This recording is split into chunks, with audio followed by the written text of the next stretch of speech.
Comrades, the majority of Republicans do not support gay marriage. In fact, just 36% of Republicans are in favor of it. Republicans often claim that they just want to be left alone. All they want is less government intervention, having less woke stuff crammed down their throats, and that Democrats are the agitators who are messing in on other people's lives. But this is a lie.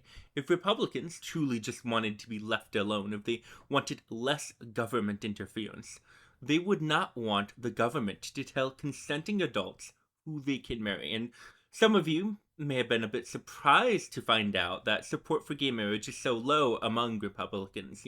Few issues have changed so incredibly fast and sweepingly as support for gay marriage. Many of you can probably remember controversy over whether a public school teacher could be gay, and a time when few, if any, states had legal gay marriage. And there are so few times when someone just admits that they were wrong. And to live through the movement towards acceptance of gay people felt like just that. Like, they admitted that they were on the wrong side of history, and that gay marriage was okay. They took the L.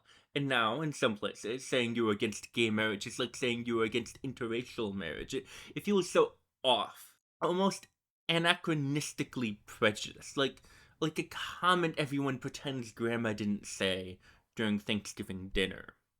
But do you hear any Republicans talk about gay marriage? I mean, maybe you hear your uncle, or maybe someone at the bar, or maybe, you know someone in your life who talks about this on a personal level. But do you hear Republican politicians talking about gay marriage? It's part of the Republican Party platform. The RNC is officially against gay marriage. So why don't they talk about it? And the answer is simple. Republicans know that it's not a popular issue outside of their base. They know that if they run a campaign on banning gay marriage, it makes them look out of touch, extremist, and bigoted. So what do? They don't talk about gay marriage. No. Not much, at least. And they shift focus. They start talking about people who are easier to target. In 2000, it might have galvanized their base and split their opposition if they talked about gay marriage. But now it does the opposite. So they talk about trans people instead. And it's pretty similar to the moment, a couple of years ago, where all the conservative talking points went from being about critical race theory, CRT, to being about diversity, equity, and inclusion, DEI. They stopped talking about gay people, and they let their relative silence seem like tacit acceptance, and they recycled every old homophobic argument they had against gay rights, and applied that argument, all of those arguments, to trans people, before they portrayed gay people as perverts, as people who would corrupt the youth. And now they do the exact same thing with trans people. For many people on the right, this change was actually quite a shock, and they took the massive increase of people on the right talking about trans people as a sign that it's really people on the left who started who started pushing trans rights very heavily and out of nowhere. you know, I remember, for example, a conversation with one person who said that all of this talk about pronouns was so new, and how they couldn't understand how it grew in popularity from nothing so quickly. But really, they couldn't see that it was a process that had been developing for decades, because nobody on the right had bothered to pay attention to it until they needed it as a new talking point. And that's really kind of the power of their anti-trans rhetoric that we see now. One of the biggest reasons the United States changed so quickly on the issue of gay marriage is because there are so many gay people.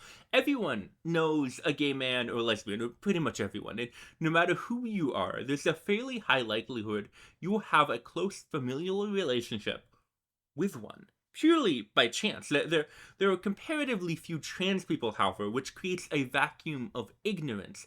People who do not know any trans people will believe falsehoods about them more easily. They will uncritically accept depictions of them as deranged, dangerous, or even militant. And in this ignorance filled with falsehood, there is a growing anxiety about trans people. They ask, how can our young daughters possibly be safe? going into a bathroom stall next to a perverted man in a dress. And this anxiety is, of course, a problem without an answer, not a real one at least. Even if you wanted to ban trans people from their preferred bathrooms, you wouldn't be able to do a DNA test to enter a bathroom. You wouldn't be able to do any kind of genital inspection. You wouldn't be able to demand ID to use a public bathroom. The truth is, trans people have already been using their preferred public bathrooms for a very long time without any sign of an increased risk to those around them. And if you are really uncomfortable with trans people in public bathrooms with your young daughter, are you going to be comfortable with this dude in the stall next to your daughter just because he happens to have two X chromosomes?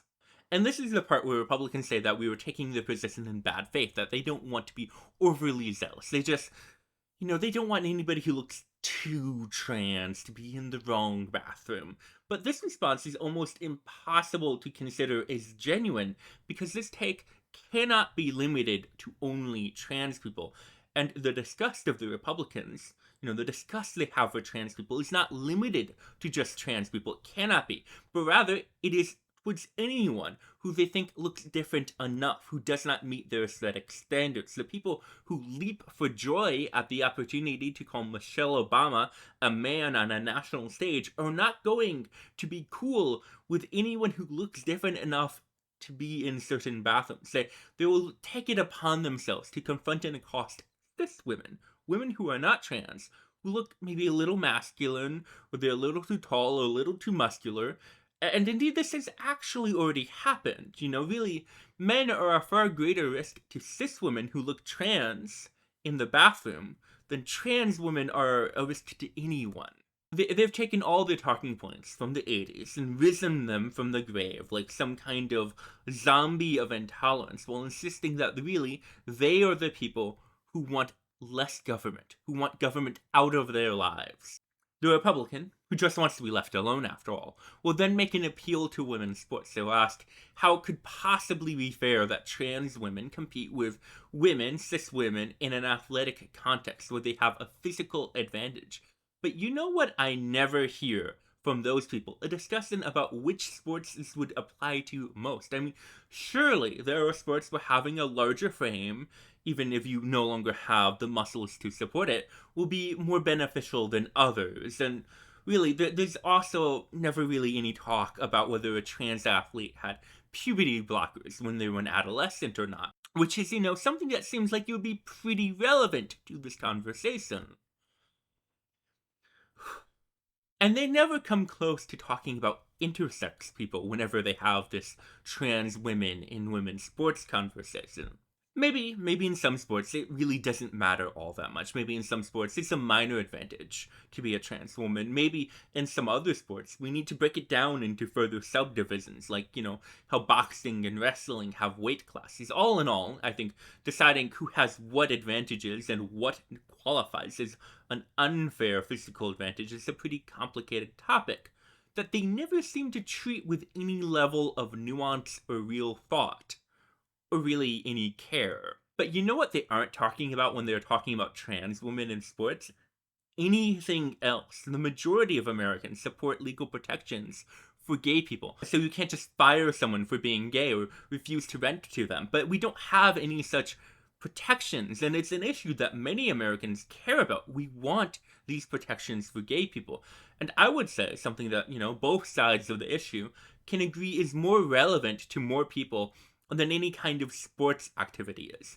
But it's a topic that we do not discuss because we let them distract us by talking about sports. We can't talk about actual life or death problems because we are too busy debating high school volleyball policies, because they know the average person is slightly more sympathetic to their anti-queer cause when they talk about high schoolers playing lacrosse, than whether people get to rent an apartment or put food on the table. Finally, with nothing left, the Republican, who just wants to be left alone after all, will say we are simply ignoring basic reality.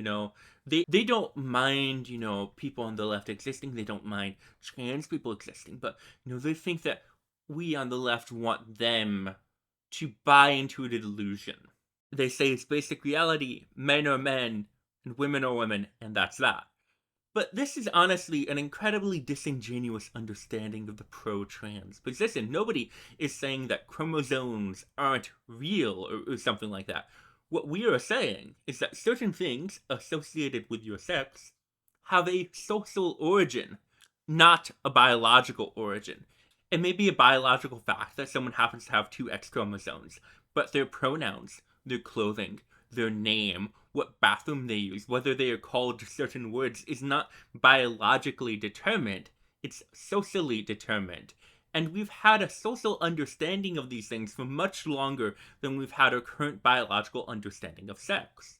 The Anglo-Saxons, for example, didn't decide what pronoun to use for a person or a thing based on its chromosomes. So their chromosomes, or else they wouldn't have used masculine pronouns to talk about the stars and feminine pronouns to talk about the sun, or neuter pronouns to talk about babies and children. These are all social categories, and people who want to treat people a certain way based on their personal identity and social categories, people who want to use the name someone prefers or the pronouns they prefer, are not making a claim about our scientific understanding of things. They're simply trying to respect people within the category of talking about social pronouns. Nobody's saying, oh, they had their genetics changed or anything like that. And really, to ignore people's identity, their report of their lived experience, is the position that ignores reality. Across cultures and times, different people have had different relationships to gender and gender expression. Isn't this really a worthwhile field of study? Like, what makes the young trans girl trans? Is it because of their social circumstances? Or is it because of a neurological, a biological cause? And indeed, there does seem to be a difference in the brain structure between trans people and cis people. And isn't that the kind of thing people who don't want to ignore scientific reality would be interested in learning about? But instead, they insist that trans people suffer from some kind of mass hysteria that is dangerous to those around them, that spread socially, and can't have any other factor. And this anti-trans rhetoric is working. Not only is it more palatable to people outside of the Republican base, but it seems to push Republican support of gay marriage back down. Part of the reason it might seem so shocking to learn that just 36% of Republicans support gay marriage is that just a few years ago, a slight majority of Republicans did support gay marriage. But now, the rate of Republican support of gay marriage has plummeted, and it's closer to what it was back in 2004 than it was at its peak. At the heart of the matter, the modern Republican who does not support gay marriage, but never mentions it, who thinks more about trans people than trans people think about themselves, is someone who simply can't stand freedom, not real freedom at least. They may like to drive around in a truck or play certain games and drink certain beer and call that freedom. But if a woman is too tall or muscular, they can't stand it and they will accost her in the bathroom. If a man wants to express himself with makeup and a skirt, they will not be able to hide their disgust at even this most simple expression of freedom. If someone was raised a certain gender but identifies with another, they will look for every excuse to refuse to respect that person and not treat them with kindness. And it's not about sin either, because getting divorced is a sin if you read the Bible, the book they supposedly believe in, and Republicans have no trouble voting in people who have been divorced several times. The modern Republican simply cannot stand anyone who's different from them. They cannot stand immigrants who speak other languages. They cannot stand people with different religions. They cannot stand trans people or gay people. And it doesn't just end with who you love. If you listen to certain kinds of music, talk a certain way, drink certain kinds of drinks, enjoy certain kinds of art, any of that, and they will call you gay. They're driven by disgust of gay people and a fear of being seen as gay, and cannot fathom anyone who doesn't share in their disgust. The modern day Republican Party is not a party of people who just want to be left alone. It is a party of people who very much wish to control you, and view anyone who doesn't meet their criteria is an assault on them. You cannot just be a gay person in public, like stuffing sexuality down their throat. You can't just make a TV show with a diverse cast, like stuffing diversity down their throat. You can't just be a vegan that's stuffing your morality down their throat. If you express any idea left of George Bush, then that's stuffing woke down their throat too. And I know that if this video gets any kind of traction, someone will make a response in the comments and they'll point to, Democrats sucking in some way as well. To maybe the same degree or greater degree than Republicans. So I want to take a moment to say that pretty much all Democrats elected to a federal office suck. They have unflinchingly supported genocide, and every Democratic president, in my lifetime at least, has been a war criminal that should stand trial for the crimes against humanity, at least if we lived in a just world where crimes against humanity and war crimes were taken seriously. And there are certainly a lot of things I think the average Democrat can be somewhat incoherent on. On this particular issue, Barack Obama did not have the moral fortitude or the principles to be pro-gay marriage until the very last moment. He didn't want to risk his political career making a stand for something that pretty much everyone who is even remotely liberal or left-leaning can agree was the right stand now. But right now, when it comes to all of these issues more broadly, Republicans do not believe in freedom. They do not believe in marriage equality. They have a very narrow idea of what men and women and Americans should do, and they certainly are not the party of people who just want to be left alone. This is a myth they are selling you. If you liked this video, please watch this video about poetic terrorism. I think it's really good, and it only has like 20 views, so I would appreciate it to watch. And remember, good night, good day, and good potato.